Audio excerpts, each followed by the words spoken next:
Existe um lugar, a apenas 384 mil quilômetros da Terra, que a humanidade nunca visitou de perto. Um lugar onde o Sol nunca nasce, onde a temperatura despenca para quase 250 graus negativos, onde o tempo parou literalmente há bilhões de anos. Um lugar que pode guardar a chave para o futuro da civilização humana. Esse lugar não está em alguma galáxia distante.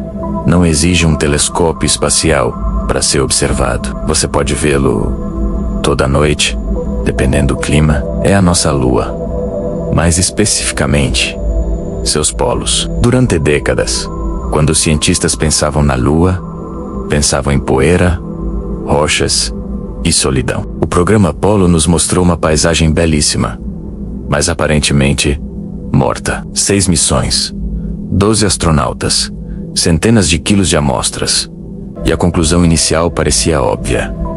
A Lua é árida, seca e inerte. Mas havia um problema com essa conclusão. Os astronautas do Apollo pousaram todos na região equatorial da Lua, onde o Sol bate forte, onde as temperaturas chegam a mais de 120 graus positivos durante o dia. Ninguém havia olhado de verdade para os polos. E quando os cientistas começaram a olhar, com radares, espectrômetros, sondas orbitais, câmeras sensíveis, as sombras absolutas, o que encontraram virou a nossa compreensão da Lua completamente de cabeça para baixo. Vamos começar pelo básico. Por que os polos lunares são tão diferentes do resto da superfície? A resposta está no eixo de inclinação da Lua.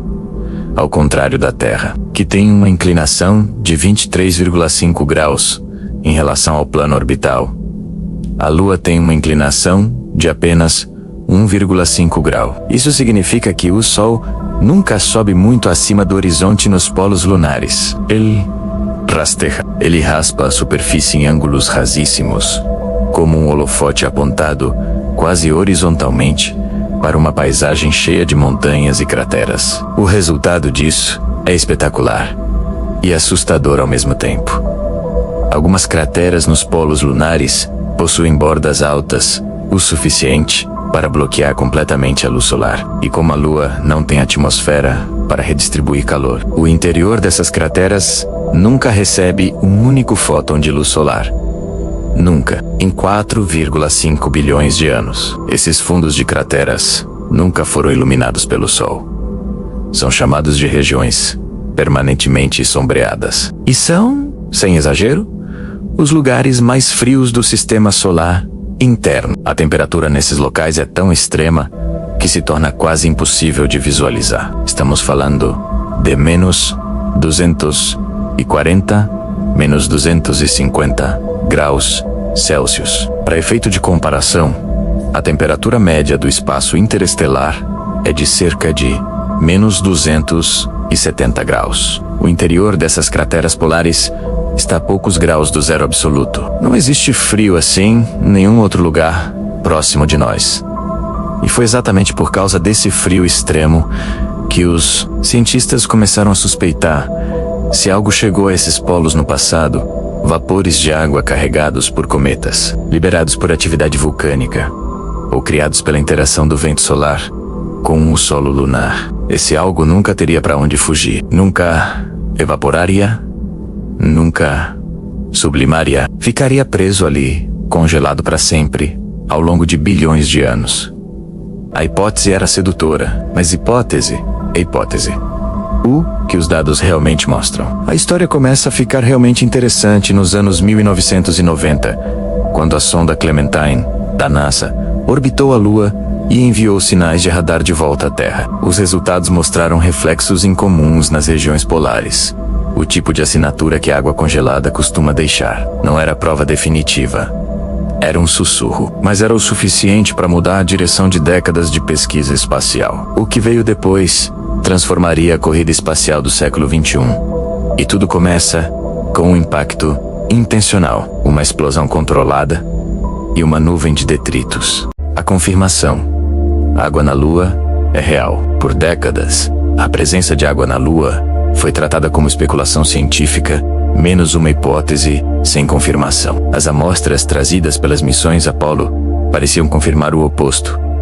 A Lua era seca como um osso, sem vestígios significativos de água. Análises dos anos 70 apontavam para um satélite que havia perdido seus voláteis há bilhões de anos, cozido pelo calor do impacto original. E então vieram os dados que mudaram tudo. O primeiro sinal sério chegou em 1994, com a missão Clementine, usando o radar para mapear os polos. Os dados mostraram um sinal de retrodifusão consistente com superfícies de gelo, particularmente no Polo Sul, dentro da enorme bacia Aitken.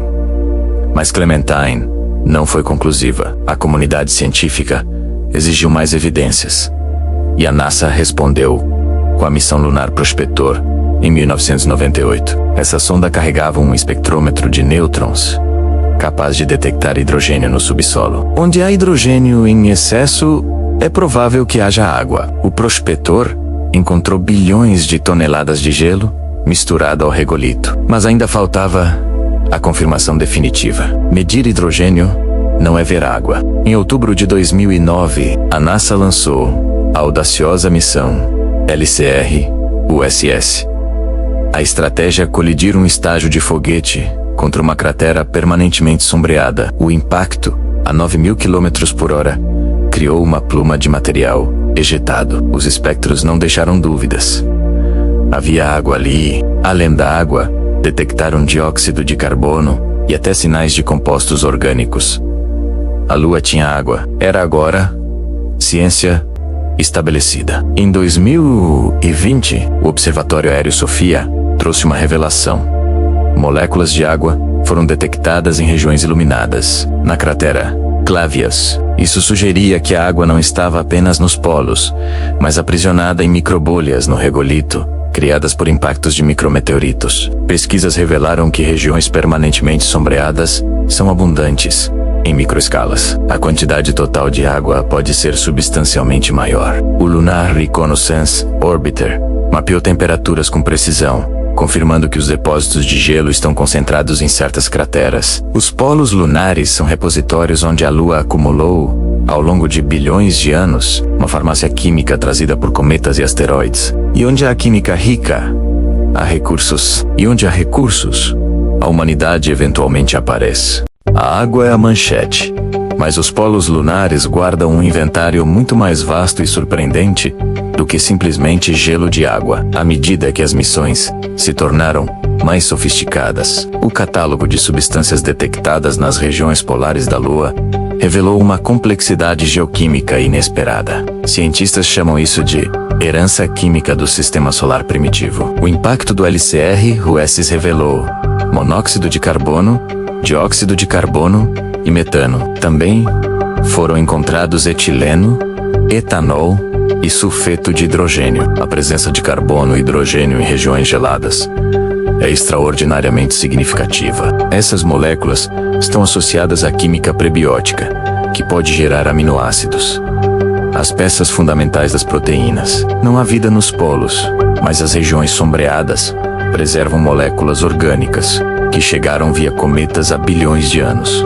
Estudar isso na Lua é como ler um diário não adulterado do sistema solar jovem, sem processos geológicos ou atmosfera para alterar o registro. O inventário inclui compostos de enxofre e amônia, essenciais para a agricultura espacial e a produção de propelentes de foguete. Até mercúrio metálico, um achado desconcertante que sugere processos de transporte de elementos pesados, ainda não totalmente compreendidos. As concentrações de hidrogênio variam significativamente. Em algumas crateras, o gelo pode ser quase puro em certas profundidades. Em outras regiões, o gelo existe como grãos microscópicos na poeira. Saber essa localização exata é crucial para futuras missões de mineração. A superfície é rica em silicatos e ilmenito, uma fonte de oxigênio via eletrólise. Mas nos polos, o regolito foi alterado por processos únicos. O bombardeio de íons do vento solar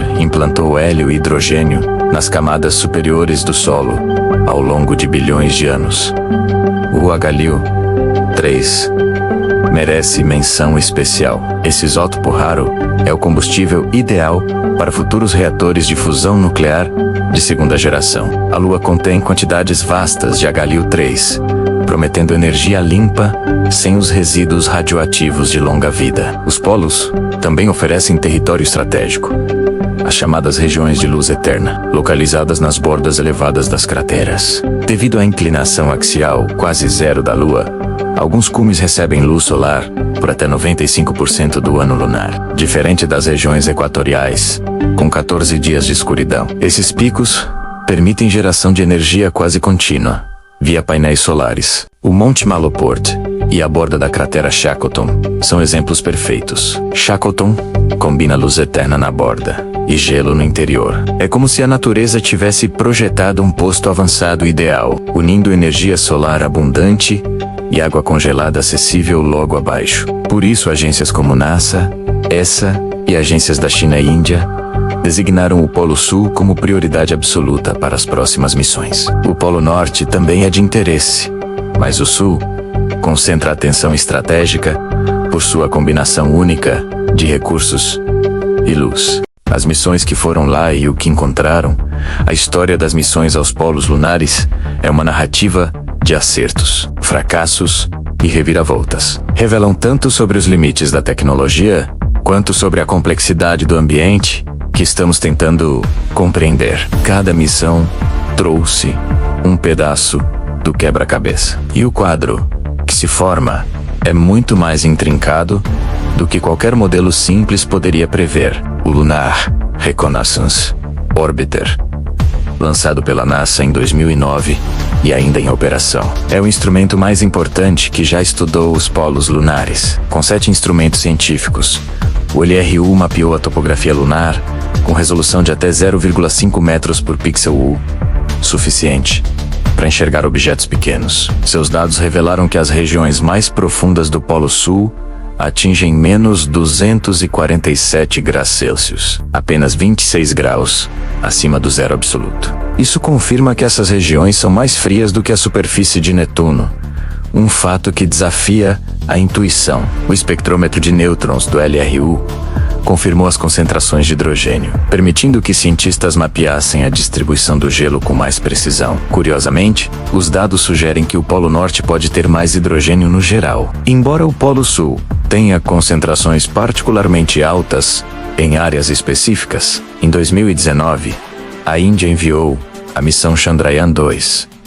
A missão tinha um orbitador, um módulo de pouso chamado Vikram e um rover chamado Pragyan. O orbitador chegou com sucesso, mas o módulo de pouso sofreu uma falha nos estágios finais da descida e colidiu com a superfície. A perda foi dolorosa para a Organização de Pesquisa Espacial Indiana. Foi a tentativa mais ambiciosa e falhou a apenas metros do sucesso. Mas o orbitador continuou seu trabalho. O instrumento CLASS detectou diversos elementos químicos na superfície lunar com uma resolução sem precedentes. O instrumento IRS corroborou a presença de hidroxil e possivelmente água molecular em algumas regiões. A Índia voltou a tentar em 2023 com o Chandrayaan-3. Desta vez, o módulo Vikram-3 teve sucesso e pousou próximo ao Polo Sul. O rover Pragyan se moveu pela superfície, coletando dados sobre a composição química do regolito polar. Os primeiros resultados confirmaram enxofre e ferro. Notavelmente, o enxofre estava presente em concentrações mais altas do que o esperado, um resultado que continua sendo analisado. Tragicamente, tanto o Vikram-3 quanto o Pragyan entraram em modo de suspensão para sobreviver à noite lunar e nunca foram reativados. A missão durou apenas 14 dias, mas provaram que é tecnicamente possível pousar e operar próximo ao Polo Sul da Lua. No mesmo mês, a Rússia tentou pousar o Luna 25. Ele colidiu com a superfície, destacando como o Polo Sul é um ambiente difícil de alcançar. A NASA está preparando o programa Artemis para voltar humanos à Lua. Com o Polo Sul como destino prioritário, eles poderão realizar exploração nas regiões de luz quase eterna e coletar amostras de regiões sombreadas. Missões robóticas como Viper estão planejadas para explorar o Polo Sul em detalhe.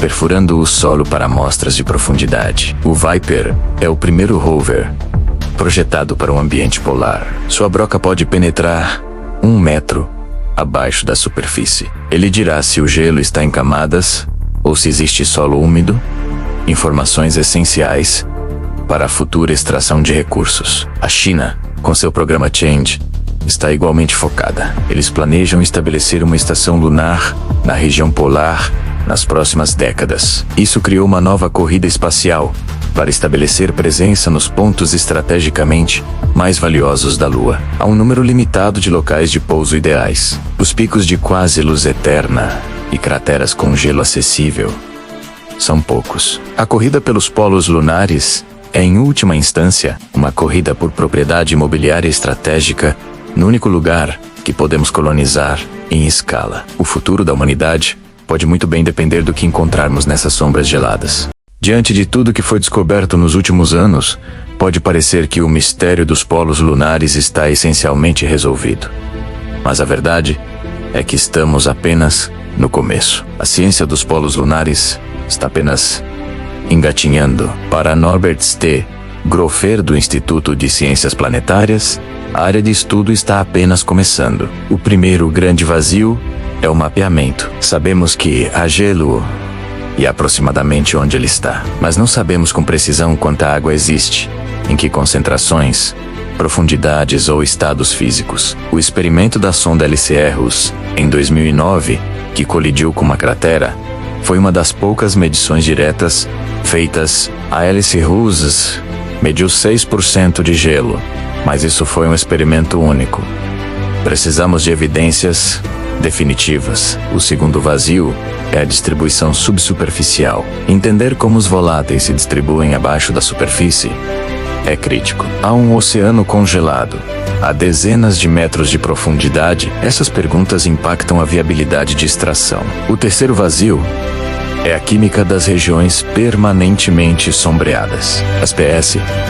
Sabemos que há água e talvez outros compostos. Um levantamento sistemático é essencial para indicar onde pousar e o que explorar nos próximos anos. O rover Viper da NASA será o primeiro veículo a perfurar o solo polar lunar de forma sistemática. Com instrumentos avançados, ele poderá confirmar ou reformular tudo o que sabemos sobre a distribuição do gelo. A missão chinesa Change 7, prevista para 2026, visa aprofundar o estudo do gelo nos polos. Ela pode responder se é viável produzir suprimentos essenciais in loco para futuras bases humanas. A missão conjunta LUPEX da Índia e Japão promete dados complementares para o quadro dos recursos polares. E a missão Artemis II levará 4 astronautas ao redor da Lua, preparando o primeiro pouso humano no Polo Sul. A quantidade de água na Lua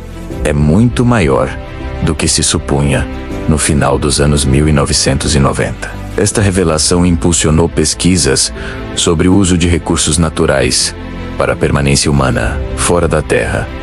Mas transformar esse gelo em recurso utilizável é um desafio imenso, dadas as condições extremas. Temperaturas voláteis, radiação e baixa gravidade dificultam os processos de extração e conversão química. O custo de transporte da Terra é proibitivo. Ultrapassa $80 mil por galão de água enviado. Para manter astronautas na Lua por meses ou anos, precisamos usar os recursos que já estão lá. A água pode ser eletrolizada para gerar hidrogênio e oxigênio, combustível para foguetes e ar para respirar. A Lua poderia se tornar um posto de reabastecimento para missões a Marte e ao Sistema Solar Profundo. Um ponto de apoio estratégico entre a Terra e o cosmos. Há uma última dimensão dos polos lunares: o valor científico puro das regiões sombreadas. O material lá preso está há bilhões de anos, sem ser perturbado pela luz ou pelo vento solar. É um arquivo químico do Sistema Solar Primitivo, um registro de cometas, asteroides e atividade vulcânica antiga. Compreender esses processos fornece pistas para entender a origem da água na Terra e em todo o sistema solar. Estudar os polos da Lua pode, paradoxalmente, ajudar a entender como surgiu a vida aqui. Os polos da Lua guardam gelo, energia solar e a memória química do passado do cosmos. Guardam o possivelmente futuro da humanidade no espaço. Por séculos, olhamos sem saber o que estava escondido lá.